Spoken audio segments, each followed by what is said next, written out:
Assalamualaikum warahmatullahi wabarakatuh. Perkenalkan, nama saya Putri Fuji Alita dari kelas manajemen 4.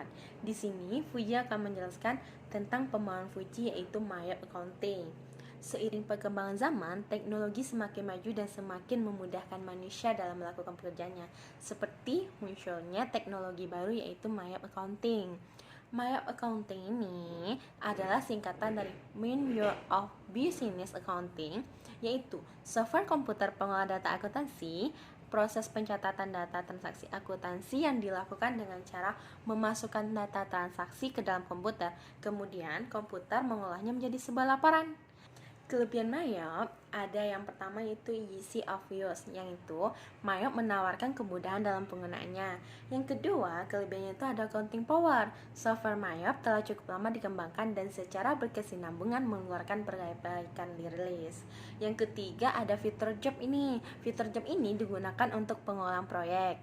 Yang keempat, ada proses instalisasi, yaitu instalasi Mayop dapat dilakukan dengan mudah. Yang kelima, tenaga kerja yang mengetahui tentang potensi Mayop, tentang cara-cara pengguna Mayop juga banyak ditemukan di pasaran. Yang keenam, nilai investasinya yang relatif murah. Dan yang ketujuh, jangka waktu implementasinya yang relatif cepat. Nah, dari semua yang mempunyai kelebihan, pasti juga ada kekurangan. Mayop ini juga mempunyai kekurangan. Yang pertama, database Mayop merupakan database yang terkunci, artinya tidak dapat melakukan modifikasi laporan. Yang kedua, Mayop merupakan software buatan luar negeri, sehingga tidak ada fitur perpajakan. Kalau misalnya perusahaan ingin membuat fitur perpajakan, berarti perusahaan harus mencari aplikasi fitur perpajakan. Yang ketiga, tidak ada modul fixed asset, sehingga apabila perusahaan memerlukan modul untuk mengolah aset yang dimiliki, maka tidak dapat dipenuhi oleh Mayop. Yang keempat, kelemahan multi warehouse yang mengakibatkan pengolahan atas barang relatif sulit. Yang kelima, Mayop tidak dapat digunakan untuk mengolah perusahaan dengan multi company. Dan Mayop juga mempunyai tampilan awal seperti ini.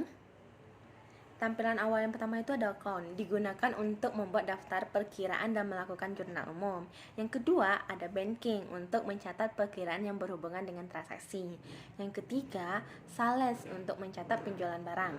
Yang keempat, timing billing, untuk mencatat dan mengatur waktu yang diset secara otomatis. Yang kelima, ada push namanya, untuk mencatat pembelian. Yang keenam, ada payroll, untuk mencatat tentang gaji, upah, pajak yang berhubungan dengan karyawan, mungkin dengan aset-aset keuangan gitu. Yang ketujuh, ada inventory, di mana digunakan untuk mencatat persediaan barang.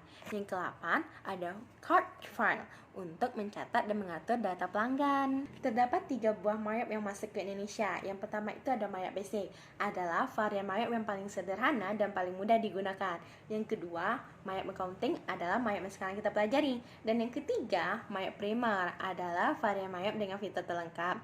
Utamanya, Mayop Premier ini fasilitasnya lebih lengkap daripada Mayop Accounting. Sekian pemahaman saya tentang Mayop. Sekarang saya akan memberikan tanggapan saya. Mayop itu adalah aplikasi yang sangat bagus digunakan untuk perusahaan dan lebih memudahkan manusia untuk pekerjaannya, di mana dengan menggunakan fitur ini, laporan dihasilkan lebih baik, lebih cepat, lebih efektif dan efisien dibandingkan dengan laporan dibuat secara manual. Sekian video dari saya. Kalau ada salah mohon dimaafkan. Wabillahi taufiq wal hidayah. Wassalamualaikum warahmatullahi wabarakatuh. Terima kasih.